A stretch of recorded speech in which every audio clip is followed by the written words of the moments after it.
अस्सलाम वालेकुम जी, कैसे हैं आप सब। Welcome to the channel Sweden life पे अदनान।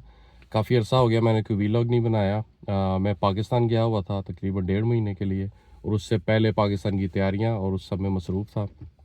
तो मैं कल वापस आया हूँ और आज मैं आपको बताता हूँ कि यहाँ पे स्वीडन में गाड़ी को ईयरली जो इंस्पेक्शन करवानी होती है, जिसे यूके में एमओटी भी कहते हैं, वो आप किस तरह करवाते हैं, वो किस तरह, थोड़ा सा मैं अंदर से भी आपको दिखाऊंगा कि वो किस तरह होती है, फिर फाइनल रिज़ल्ट किस तरह निकल के आता है और उसमें क्या क्या मसले हो सकते हैं और आपको क्या करना है। सोचा कि बेहतर है अंदर बैठ के बातें करने से मैं आपको बाहर से दिखा दूं कि जैसे ये वाली लाइटें हैं, इसमें एक ब्रेक वाली होती है और एक जो नॉर्मल चलती है, ऑल टाइम यहाँ चलानी होती है, वो चलनी चाहिए।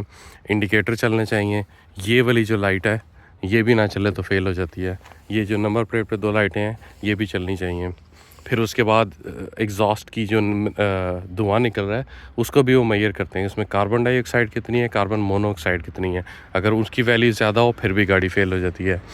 फिर चलें पिछले टायर्स में आपको दिखाया तो ये इस पे विंटर टायर्स लगे हुए हैं यहाँ पे स्वीडन में। इनके ऊपर मेटल के ये स्टड्स होते हैं। जो लोग मरी जाते हैं ना पाकिस्तान में बग़ैर उनके, और यहाँ पे देखें यहाँ पे मरी नहीं है, पहाड़ नहीं है, फिर भी हम ये वाले टायर यूज़ करते हैं। हमारे रीजन में इतनी बर्फ़ नहीं पड़ती है लेकिन बर्फ़ में काम आते हैं।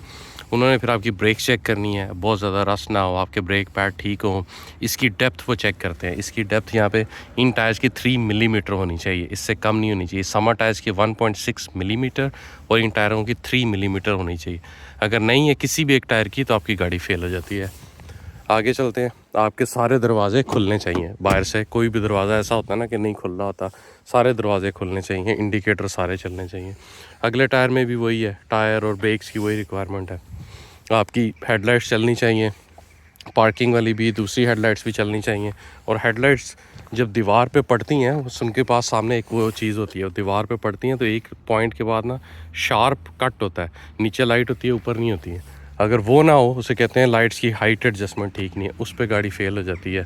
फिर वो बोनट खोल के देखते हैं इंजन वगैरह ऑयल है, ऑयल लीक बहुत ज़्यादा नीचे, अगर ऑयल गिरना शुरू हो जाए जब आपने गाड़ी वहाँ लगाई हुई है तब भी गाड़ी फेल हो जाती है। फिर उसके बाद मेन आता है सस्पेंशन का पार्ट्स। इसके अंदर जितनी भी सस्पेंशन है, स्टीयरिंग के पार्ट्स हैं, वो इन्होंने गाड़ी ऊपर उठानी है, भी मैं आपको दिखाऊंगा। वो सारी उसकी जो बुशिंग्स होती हैं, अगर कोई भी कटी हुई है, कोई टूटी हुई है, स्टीयरिंग के जो टायर रॉड्स होते हैं, दूसरे रॉड्स होते हैं, शॉक अगर लीक होता है उस पर भी फेल हो जाती है। फिर ये जो नीचे बीम है इस पे रस्ट हो, फ्लोर पे रस्ट हो, इधर फेंडर्स में बहुत ज़्यादा अगर रस्ट हो उस पर भी गाड़ी फेल हो जाती है। और उसके बाद अंदर से सबसे मेन चीज़ है कि जी हॉर्न चलना चाहिए, हॉर्न नहीं चला तो गाड़ी फेल हो जाती है। यहाँ पे कोई एरर, इंजन लाइट, एबीएस की लाइट नहीं ऑन होनी चाहिए। सारी जो सीट बेल्ट्स हैं वो उन्होंने लगा के देखनी है, लगनी चाहिए और खुलनी चाहिए।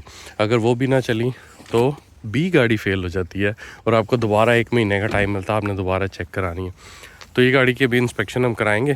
तो चलिए मैं आपको अंदर भी दिखाता हूँ और एंड पे रिज़ल्ट भी मैं आपको इसका दिखाऊंगा कि इस गाड़ी का क्या बना, ये पास हुई है या फेल हुई है। वॉल्वो 2011 मॉडल है, आपने किसी मेरे पुराने वीलॉग में देखी होगी। ये डीजल 2011 मॉडल है। तो चलते हैं। सीखनिंग वाला ये इंडिपेंडेंटली लाइसेंस्ड होते हैं, ये ऑपरेटर जितने भी होते हैं, किसी के साथ भी आप अपॉइंटमेंट बुक कर सकते हैं। और यहाँ पे ये ब्रेक्स को चेक करते हैं, गाड़ी को घुमाते हैं, वो रोलर लगे होते हैं, फिर ब्रेक लगाते हैं और एग्जॉस्ट चेक करते हैं और उसके बाद फिर अंदर लेके जाते हैं और सारा चेक। लेकिन ये इंस्पेक्शन पे लग गई है गाड़ी और इस तरह यहाँ पे इंस्पेक्शन होती है गाड़ी की। अब ये हिला के नीचे से गाड़ी की सस्पेंशन चेक कर रहा है और गाड़ी को ऐसे ऊपर उठा के पूरी इंस्पेक्शन होती है गाड़ी के नीचे से। अभी अगले व्हील चेक हुए हैं, इसके बाद पिछले व्हील चेक होंगे।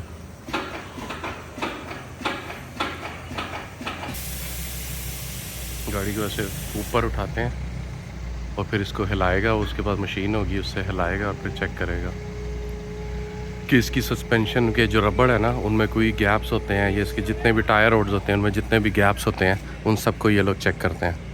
और एक एक चीज़ पे फेल हो जाती है गाड़ी। पिछली लाइटें नहीं चल रही, अगली लाइटें नहीं चल रही। उसने मुझे बताया मेरी ये टॉप वाली लाइट है ना ये नहीं चल रही है, तो इस पर मार्क आएगा लेकिन मुझे वापस नहीं आना पड़ेगा। 2 अभी तक फॉल्ट निकले हैं वो मैं आपको बताता हूँ, लेकिन एक तो ऊपर वाली लाइट नहीं चल रही, बाकी सारी लाइटें हर चीज़ चेक। यहाँ पे इस तरह इनके पास लिफ्ट होती है और पूरा ऐसे हर चीज़ इनके पास, ये हेडलाइट्स की हाइट एडजस्टमेंट चेक करने के लिए कि हेडलाइट्स की हाइट ठीक होनी चाहिए, बहुत ब्लेंड नहीं होनी चाहिए।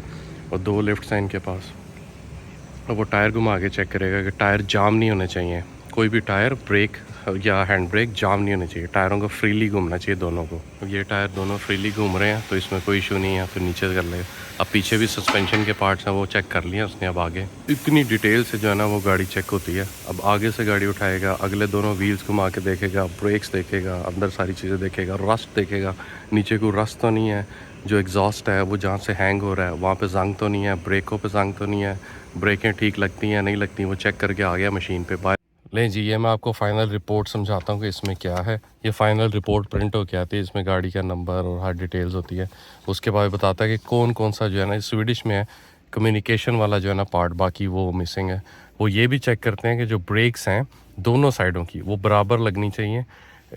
राइट और लेफ़्ट की जो ब्रेक्स हैं फ्रंट और बैक दोनों में डिफरेंस नहीं होना चाहिए बहुत ज़्यादा, 30% से ज़्यादा नहीं होना चाहिए वरना फेल हो जाता है। इनकी दोनों इक्वल है, विच इज़ गुड। ये वार्निंग ट्रायंगल है, ये पीछे मैंने बताया आपको, जैसे ये पिक्चर में आप देख रहे हैं ये होती है। और एक्स्ट्रा स्टॉप लिखता है, ये स्वीडिश में लिखा है कि एक्स्ट्रा जो लाइट है ऊपर वो काम नहीं कर रही है। बस ये हमने फ़िक्स करना है। फिर इसके बाद इसमें ये भी बताते हैं कि आपके जो नंबर्स हैं एग्जॉस्ट के, वो एक रेंज होती है, उससे ऊपर नहीं होने चाहिए। अगर आपका धुआं मार रही है गाड़ी और वो नंबर्स ख़राब है फिर भी गाड़ी फेल हो जाती है। अगर आपके कोई फेल कोड हैं गाड़ी के अंदर जो आप कंप्यूटर लगाते हैं, कोई ऐसे फेल कोड है उस पर भी गाड़ी फेल हो जाती है।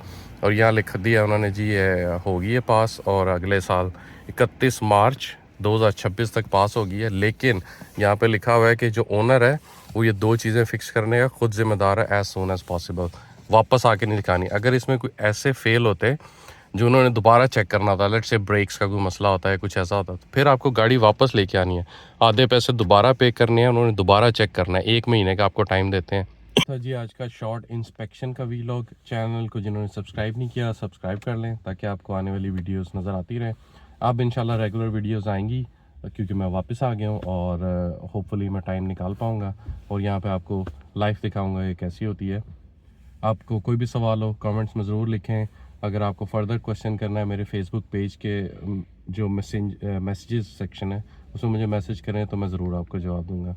व्हाट्सएप नंबर लोग मेरे से मांगते हैं लेकिन फिर बहुत ज़्यादा सवाल जवाब शुरू हो जाते हैं और टाइम का डिफरेंस होता है, लोग कभी भी मैसेज कर देते हैं, तो इसीलिए फ़ेसबुक में रखता हूँ कि वहाँ मैं खुद ही जाके चेक करता हूँ और लोगों के जवाब देने की कोशिश करता हूँ। आई होप अपना ख्याल रखें। अल्लाह हाफ़िज़।